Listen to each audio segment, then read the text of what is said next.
What is going on, guys? Hope you're having an awesome day. I just want to welcome you to the video. Today I'm going to be running you through the V-taper. So I'm going to be running you through what the V-taper is and how you can go about developing one for yourself.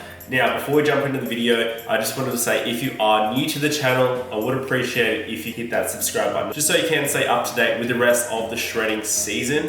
Otherwise, back to the video. Now, with the V-taper, this is basically a desired look that people go for. It is for aesthetics. Basically, just to summarize it, it's having small waist, wide lats, super developed and capped shoulders that basically gives you that V shape. Now with this, I'm gonna break it down nice and easy so you guys can do this yourself and yeah, hopefully you can develop one. So what we're gonna do is start off with our main areas. So we're gonna start off with our shoulders. I'm gonna have a chat about our back and lats, our waist, and then lastly, the role that genetics play.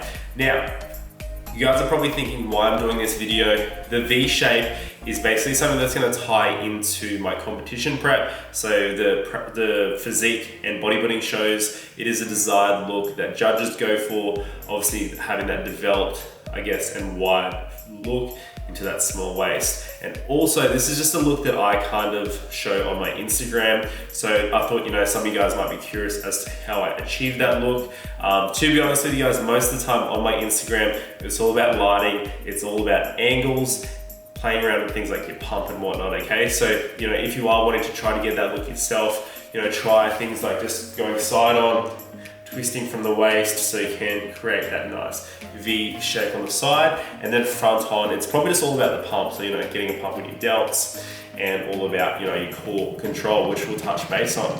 But yeah, basically I'm gonna jump straight into the video. So with your shoulders, now the reason why I'm starting with your shoulders is that this is the top of the V. So this is basically gonna give you the maximum amount of width to ensure you're gonna create the widest possible V. Now, in relation to your shoulders, obviously, if you do have wide clavicles and a very wide shoulder, like very wide shoulders, you are probably ahead of the game, so good on you. But for people out there who have a smaller set of clavicles and have narrower shoulder width, I'm gonna run you through some tips that you can incorporate. So basically what you wanna do if you have smaller clavicles, or if you're someone with wide clavicles but you just wanna really accentuate that width, what I want you to focus on is the development of your shoulders. So I'm not talking about just these side delts that you're probably thinking, which is what gives you width, but just your all-round shoulders, okay? So your shoulder development. Now, if you are going for this, what I'd say is hit your shoulders twice a week. So we're going for high volume, and what we're gonna be focusing on is your compound movement. So pick any type of overhead pressing movement and get strong as fuck on it. And also make sure that you are also including some type of isolation work, most commonly your side raises. So your side raises, you can hit your rear delts with face pulls, reverse pec deck, and then you can also, if you want to, further hit your front delts with front raises and whatnot. So there is no magic sauce, no magic recipe, but all I want you to focus on is being consistent, so hitting those sessions, and obviously focusing on mind-muscle connection with your isolation work so you can really get that pump and get that progress. In regards to your back and specifically your lats, this is basically the body part that's gonna really tie in your shoulders all the way down to your waist. So it actually is probably one of the major and most important areas. So that's why I wanted to chat about it second. So with your lats, basically what you wanna do is obviously get your lats as wide as possible so you can flare them out, but even when you are relaxed, obviously you can kind of see your lats pop out the sides. Now, in relation to your lat training, there is obviously exercises that engage and activate your lats a lot more than others.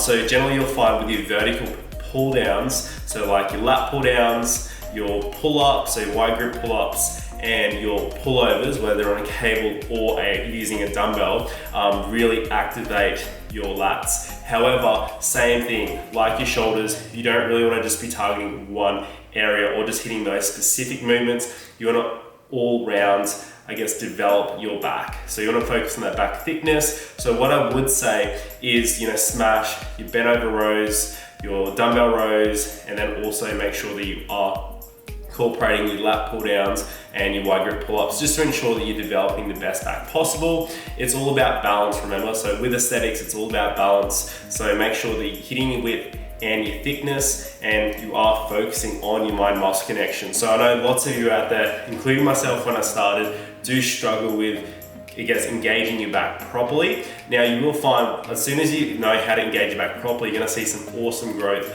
awesome development. So big cues for you guys, so a few tips for you guys to incorporate is basically just focus on retracting your scapula. So pinning your shoulders back and down, so scapular retraction and decompression. Now what this does is just get your body in an optimized position where you can really engage and contract your lats rather than using other muscle groups. So the better you get at activating your back, you will probably notice more gains, okay? So just focus on that next time you are training your back, and same thing like your shoulders. We're trying to go high frequency, so minimum twice a week, and just try to get strong AF on all those movements. So obviously focus on strict form first, and then focus on carrying that strict form across under heavier load as you go. Now remember, the reason why you are developing lats is because we're going for that V shape, okay? So if you don't have lats, don't get sad, but the reason why we need lats is because if you don't have them,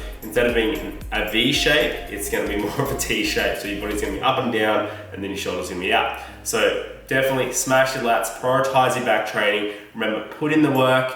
It's action causes reaction, okay? So don't get upset for the results you're not getting from the training that you're not putting in.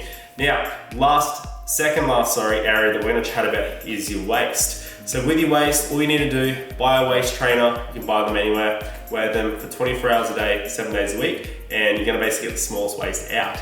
Now, all jokes aside, you can't do anything about your waist. This one actually ties into the next point. So with that is big role of genetics. So you can't really do too much about your waist just because it's obviously your body structure. Now what you can do is focus on your core control. So something that I've recently been focusing on is actually training my TVA, which is my transverse abdominis. Now, for anyone who doesn't know what they are, they're basically your deep abdominal muscles that are going to help with your core control. The most effective thing, I believe, training them is your stomach vacuum. Now, this is something I've been trying to work on maybe the past 5 or 6 weeks when my coach Alan told me to start training it. But basically your core control is definitely going to help you, I guess, keep your core nice and tight. But yeah, other than that, what else you can do, what else I've found personally is that in a cutting phase, my waist does get smaller, just because obviously you're reducing that body fat, so the body fat that is around my waist, I find that it is obviously in proportion, my other body part gets slightly smaller. But otherwise, if you are wanting to find ways, on your off season and whatnot, I'd say practice your stomach vacuum. I'm not too sure if it actually brings your waist in, but I just find that it helps keeping your core nice and tight, and also it's aesthetic as fuck. So that's basically all I want to chat about with your waist. Before actually we jump into genetics, I was just gonna say, if you do have like a blocky waist, don't stress. Like even myself, I find that I don't have the smallest waist. Like I'm probably on the medium to small side. I know there's tons of dudes out there that have tiny waists. Like smaller than my girlfriend. So obviously those people are genetically blessed, which is going to tie into the next topic. But what I was going to say is just if you do have a blocky waist, just focus on your shoulders and your lat development. Obviously you're going to have to put in more work than maybe some with a smaller waist and wider shoulders to really create that V taper. But remember, it is possible. So just put your mind to it, knuckle down, prioritize that type of training, and you will get those gains. Now, genetics is a huge thing. Now, unfortunately, we're all handed our genetic cards. We cannot change them, so we can't go back, change our parents, and get the best genetics out possible. But what we can do is just obviously accept the genetic cards that we have been given, and then obviously find ways to work around them. So I've pretty much given you guys what you need to do to work around them, which is focus on your shoulder development. So prioritize your shoulder training with a combination of compound and isolation movements with strict form. So you're going to create that nice boulder shape, which is going to increase the width of your shoulders. Number 2, obviously your lats. So developing your lats, so prioritizing your back training, but also your back thickness, so you can, I guess, create that V shape from your waist. and then that in turn is going to create the illusion to make your waist look smaller than it actually is, okay? So you might have to work a lot harder, like I said, however, it is possible. Now, only other thing with genetics as well is that it also affects your top structure. So obviously how wide your shoulders are, how big your clavicles are. So same thing, you know, obviously if you are genetically blessed with super wide shoulders, good on you. You can create a sick physique. However, if you even have smaller shoulders, smaller clavicles, it still is possible. You just need to prioritize your shoulder training. So yeah, that's basically all I wanted to chat to you guys about. Like I said, this is something that I personally am working on myself. So I just want to give you guys tips so that can help you guys out to achieve obviously that V tape and the V shape. Last thing I wanted to say as well, for everyone who thinks all I'm talking about is upper body, if you are wanting to take it to the next level, you can take it to the X frame, which is basically your V taper upside down with an upside down V taper. So that includes your quads. So make sure you're training your quads and you are prioritizing your leg training, because basically having a developed set of quads, so a nice big sweep and nice, you know, juicy like VMO, just well developed quads, is going to create that X frame, which is basically wide shoulders, small waist with your wide lats, and then going out again with that nice quad sweep. So what tips I would give you, same thing, prioritize your leg training, high frequency, so twice a week, smash your compound movement, so obviously your squats, even jump on movements like your hack squat, leg press, hit your lunges, and focus on form, and then basically ramp up obviously your intensity, get under heavy load, and focus on progressive overload. So that's basically the video, guys. Hope you enjoyed. If you did enjoy the video, please smash that thumbs up button. I would really appreciate that. And also hit the subscribe button as well so you can stay up to date with the rest of the shredding season.